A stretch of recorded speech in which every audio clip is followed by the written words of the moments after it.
Hello, YouTubers, and welcome to Level-Headed News. This is your host, Brenda. This is the second of the current events episodes that I have for you this morning. There are 5 articles in this particular episode. The URLs are in the description of the video for your convenience. The first article is off of BizPac Review, and it says, popular New York City restaurant closes over suffocating government regulations, throws down this challenge to career politicians. A popular New York City restaurant is closing its doors after 25 years because of what the owners call a stifling regulatory environment that treats the restaurants as a cash machine. China Fun, a Chinese restaurant in Manhattan, announced its January 3rd closure because of increases in minimum wage and a city atmosphere that treats mom-and-pop eateries like cash cows to pay for all the ills of society. Albert Wu told reporters. Wu is a representative of China Fun.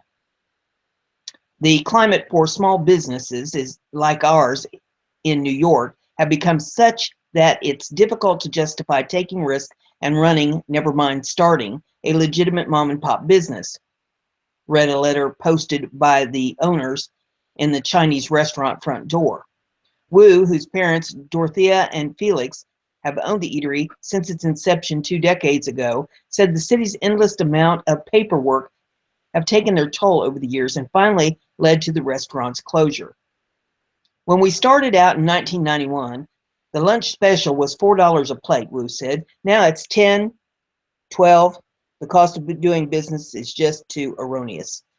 He cited one New York City regulation requiring China Fun to provide an on-site break room for workers despite its limited space as just one of the rules that helped kill the restaurant.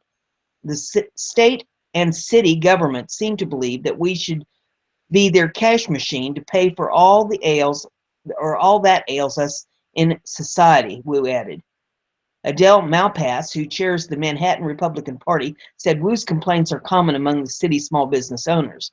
For smaller businesses like China Fun, each little thing that occurs makes it harder, Malpass said. Each regulation, each tax, you put it all together and it's just a hostile business environment. China Fun's closure comes as New York-based businesses wrestle with minimum wage laws that are quickly becoming the highest in the country.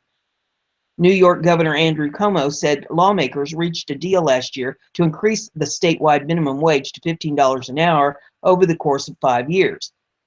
The current minimum wage in the state is $9 an hour.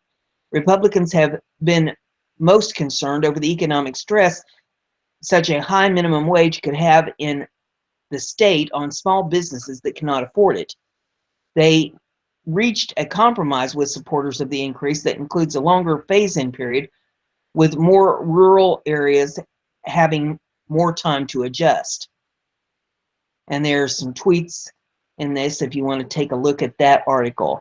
The next one that I have is off of BizPac Review. It says, watch this black Politico destroy Al Sharpton's squeal for season of civil disobedience over Sessions pick. They always play the race card. That's what T.W. Shannon, the former Speaker of the Oklahoma House of Representatives, said in a response to Reverend Al Sharpton's call for a season of civil disobedience to protest the nomination of Senator Jeff Sessions as Attorney General. Sharpton, a race-baiting clown famous for promoting rape hoaxer Tawana Brawley's fake story claiming 4 white men had raped her in 1987, is organizing a march to protest Sessions' nomination. Sharpton says Sessions is racist, but then again, that's what he calls every conservative white politician. In response, T.W. Shannon, who's African American, says Sharpton is trying to ignite a race war because that's what he does. I'm not surprised that Sharpton is using the race-baiting tactics that made him famous, Shannon said. This, if you would like to pull it up, take a look at that. The article continues and says, Shannon and Sharpton is following the Democratic Party's playbook of playing the race card whenever they don't get their way. Shannon stood behind Donald Trump's pick for Attorney General, saying Sessions is a good man. As always, the good Reverend is looking for race in all the wrong places. Once again, we see him going after the character of a conservative. Jeff Sessions has the character, he has the credentials, and he has the ability to lead this country as Attorney General. I'm not surprised that Sharpton is using the race-baiting tactics that made him famous. When liberals are losing, they always play the race card. So if you want to know if you're winning against the liberals, just wait for them to squeal about racism. And wants to agitate about race, he should focus instead on Planned Parenthood, which was founded by eugenicist Margaret Sanger, who wanted to promote black genocide by ensuring that poor blacks have easy access to abortion. Hillary Clinton has long said that Margaret Sanger was her hero. And there's some tweets underneath that if you want to pull that one up and take a look at that. The next one is off of BizPac Review, and it says, Trump and Conway hammer meet the press for dishonest editing of her interview, NBC hits back. Liberal media hack Chuck Todd is at it again. Todd, a vocal opponent of Donald Trump who shilled for Hillary Clinton, chopped off 90% of an interview he did with incoming White House counselor Kellyanne Conway on Meet the Press. Conway had filmed a 10-minute interview to explain why Russia did not succeed in interfering with the election. Todd used just 1 minute of that interview on his show, where Conway said, among other things, they did not succeed in throwing the election to Donald Trump. That's very clear in this report. Read the New York Times outtakes, read the Washington Post, read the report itself. There is no evidence that Russia succeeded in any alleged attempt to disrupt our democracy or, in fact, to influence the election results. After the 1 minute soundbite aired, President-elect Trump lashed out at Todd for his dishonest editing. And the tweet says, Kellyanne Conway went to Meet the Press this morning for an interview with Chuck Todd. Dishonest media cut out 9 of her 10 minutes. Terrible. CNN's Brian Shelter, another Clinton shill, claimed an anonymous NBC source told him the Trump team was aware ahead of time that Meet the Press had only intended to use Conway's extensive interview. Brian Shelter's tweet says, NBC source says Team Trump knew on Friday that the show was only planning to run a soundbite from Kellyanne's polls, not full interview. Twitter.com, real Donald Trump. Conway tweeted that this was a lie, saying she doesn't do 10-minute interviews so the media can selectively choose one soundbite to run to push their narrative. The version rings true. The mom of four has an extremely hectic schedule, and whenever she appears on TV, her interviews are long and detailed.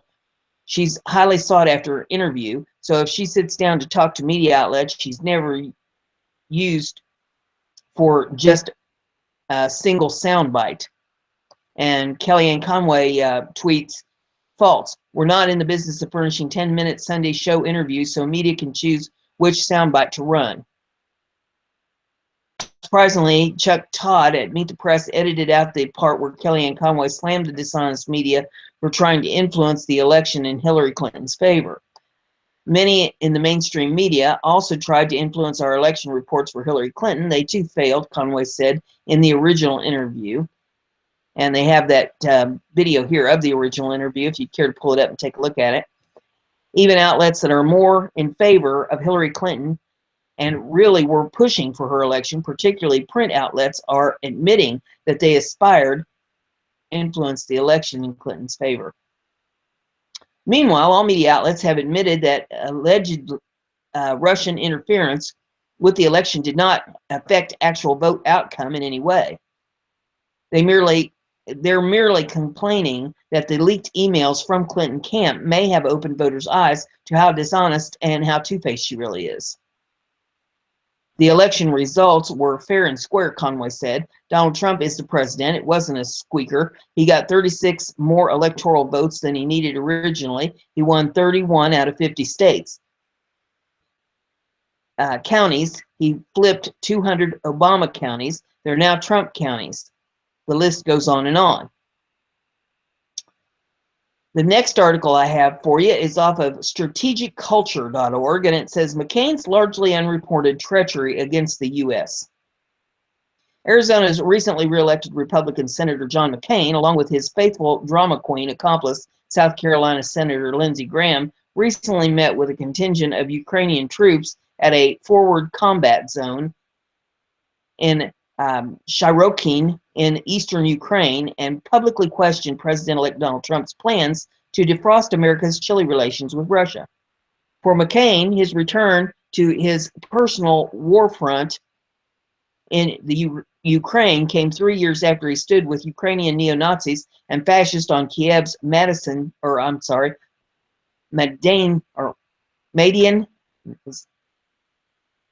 it looks like Maidan Square, calling for the ouster of President Viktor Yanukovych.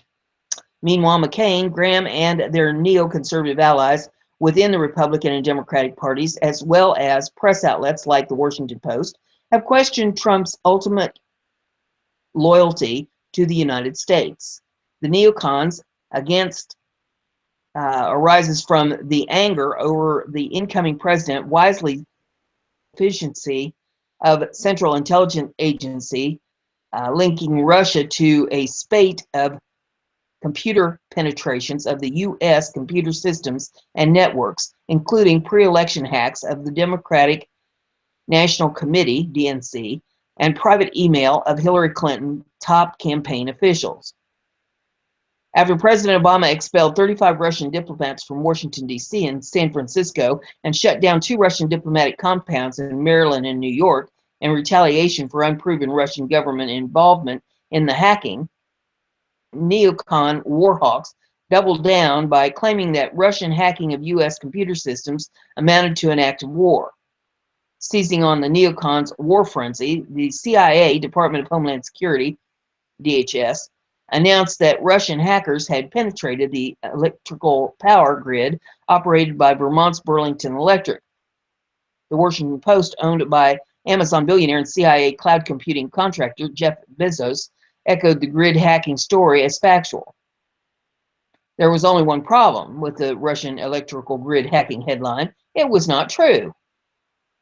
Burlington Electric revealed that a laptop computer in the possession of a Burlington Electric employee, which allegedly was infected by malware program linked by the U.S. government to Russian hackers, was never connected to the Vermont electrical grid. The laptop contained a hacker's software package called Neutrino, which is not linked in any way to Russia. An attempt by the Amazon Post and the Warhawks to pin the Vermont grid story on Russia and link it to the DNC hacking fell flat on its face. Burlington Electric issued a statement on December 30th, 2016, identifying DHS as the boy who cried wolf that issued the same Russian malware scare to electric utilities across the United States. The statement read, "Last night, U.S. utilities were alerted by the Department of Homeland Security of malware code used in Grizzly Steppe. The name DHS has applied to a Russian campaign linked to recent hacks. We acted quickly to scan all computers in our system for the malware signature. We detected the malware in a single Burlington Electric Department laptop not connected to our organization's grid system." It turned out that the Ukraine, the country where McCain, Graham, and Minnesota's rather myopic Democratic Senator Amy Klobuchar were kibitzing with army troops and neo-Nazi armed militia members over the holidays, was a source of the malware hacking program used to hack the DNC computers. The Washington Post was also forced to shamefully retract its grid hacking story.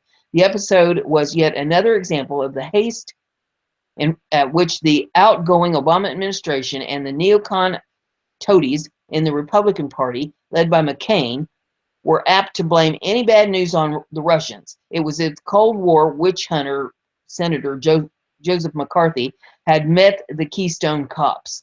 The situation would have been funny had it not been for the fact that the actions of Obama and the neocons propelled the world closer to cataclysmic warfare, with the likes of McCain, Graham, and others beating the war drums. The Federal Bureau of Investigation and the DHS amateurishly coined the alleged Russian hacking of the DNC computers with the cover term Grizzly Steppe, a code phrase that would have been rejected by any legitimate Hollywood movie script writer as being too cartoonish and campy. Moreover, the malware used in the hacking of the Democrats' computers was an antiquated version of PHP, a program originally designed for personal homepages, hence the abbreviation PHP, but which now stands for PHP Hypertext Preprocessor. The PHP malware was found to be freely distributed by a Ukrainian hacker group as a hacker's tool, although the FBI, DHS, and CIA did not bother to investigate whether the Ukrainian hackers were linked to McCain and Graham's friends in the Ukrainian intelligence service. Have had every reason to initiate a further damaging fracture in the relations between the United States and Russia. Furthermore, the Ukrainians could have availed themselves of network weaving tools to run their malware through servers in Russia. In fact, the amateurish FBI DHS Grizzly Step report found that the Ukrainian malware, later blamed on the Russians, had passed through the IP, Internet Protocol, addresses of 389 organizations in 61 different countries. 189 malware pass-through IPs including those of the University of Michigan, University of North Carolina at Chapel Hill, Clarkston University in Potsdam, New York, Data Source AG in Ingermarsau, Sweden, Hunnenberg, Switzerland, Custabandit AB in Johannes Kepler University in Linz, Austria, Voxtility, SRL of Bucharest, and Amazon.com, the company owned by none other than Washington Post owner and CIA contractor Mr. Bezos, were linked to the Russian government. These include the United States, Ukraine, Russia, China, France, Germany, Secles, Moldova, Finland, Estonia, Lithuania, Poland, Montenegro, Romania, and Israel. Such a rich global network, which included several TOR anonymous browsing gateways, would have provided more than ample network weaving opportunities to mask the original Ukrainian digital fingerprints on the actual hacking of DNC computers. The malware program, called PAS version 3.1.7, is contained in a web shell of PHP code. The malware program states that it is made in the Ukraine, and the date of the program, 2011 through 2016, is followed by the letter UA, the International Organization for Standardization, ISO, two-letter code for Ukraine. In eastern Ukraine, standing alongside a camouflage-festooned chocolate mogul president, Petro Poroshenko, McCain and Graham accused Russia of attacking the United States, with Graham accusing Russian President Vladimir Putin of hacking our election. Both called for increased sanctions against Russia. However, the sum total of computer security knowledge of these two Republican fossils would not exceed that possessed by a kindergarten student in Arizona or South Carolina. Rather than accuse other Americans, including Mr. Trump, of engaging in potentially treasonous activities, perhaps Mr. McCain should recall the changes made by several U.S. prisoners of war about his singing to the North Vietnamese captors after his plane was shot down over Hanoi in October of 1967. McCain, according to some fellow POWs who later spoke out, gladly gave his captors about 6 months' worth of U.S. Navy operational plans for bombing of North Vietnam and Laos. McCain's psychosis about Russia reportedly could stem from his time at the Hanoi Hilton POW prison. McCain was given the Russian KGB code name Jackson Mouse, or Jack Mouse, and per Chan Chong Duet, the commander of the prison, the downed Navy pilot and son of the U.S. Pacific Forces Commander Admiral John McCain Jr., was quite free with the information he passed to North Vietnamese, Cuban, and Soviet officials or officers while being treated for his wounds by Soviet doctors. If McCain wants to question the loyalty of any American, he should look into a mirror. He should also seek out psychiatric assistance. The next article I have for you, and the final one in this episode, is off of ZeroHedge.com. And I'm waiting for it to zap up on the screen. I'm wearing my hamster out this morning here. U.S. destroyer fired warning shots at 4 Iranian vessels in the Strait of Hormuz. dangerously close encounter between U.S. and Ukrainian between U.S. and Iranian navies.